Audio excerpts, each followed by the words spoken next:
Hello and welcome to Cardboard and Plastic. My name is Dylan and today I'm going to be reviewing Bloodborne the Card Game's first expansion, The Hunter's Nightmare.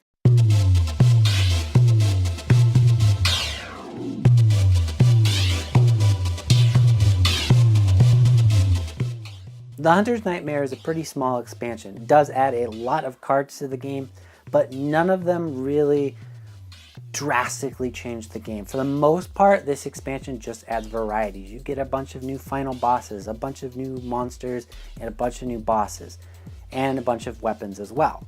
And that's really all these different cards are going to do, is just different sort of variety and maybe some new strategies. You have weapons that can transform, you have bosses that give the lowest performing player some advantage, you have new weapons to damage all the hunters, and just a variety of new monsters to watch out for.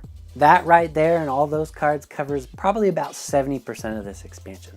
There's two sort of, I would say, modular bits of this expansion also included. There's the death tokens and the runestones. Runestones basically add some sort of player ability and give each sort of player their own hunter ability.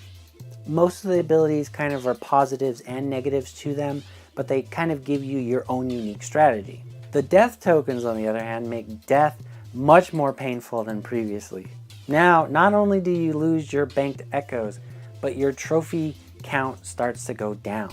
Every time a hunter is killed, they must move their death tokens for every trophy type of that monster. This means the highest amount of extra points you can get from trophies gets smaller and smaller every time you die.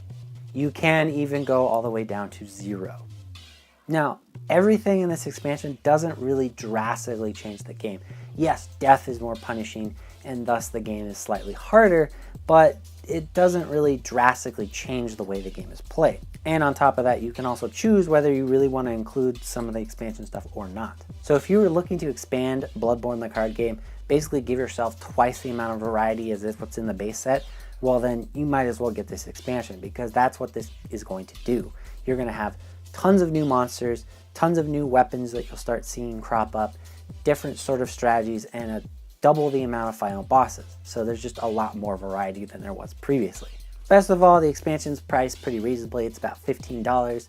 The only sort of negatives, of course, is that whether you had sort of a first or second printing of Bloodborne the card game, well, your insert is basically completely useless, and both inserts were pretty darn useful.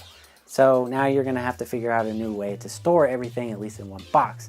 Then the expansion box itself, well, it's really sort of big and cumbersome, and I'm pretty sure they knew everybody was just going to throw this thing out. That does it for this review. I hope you liked it. Remember to follow me on Facebook, Twitter, Instagram, and also on YouTube. Hit that subscribe button, please. Leave a comment below, and I will see you next game night. Bye.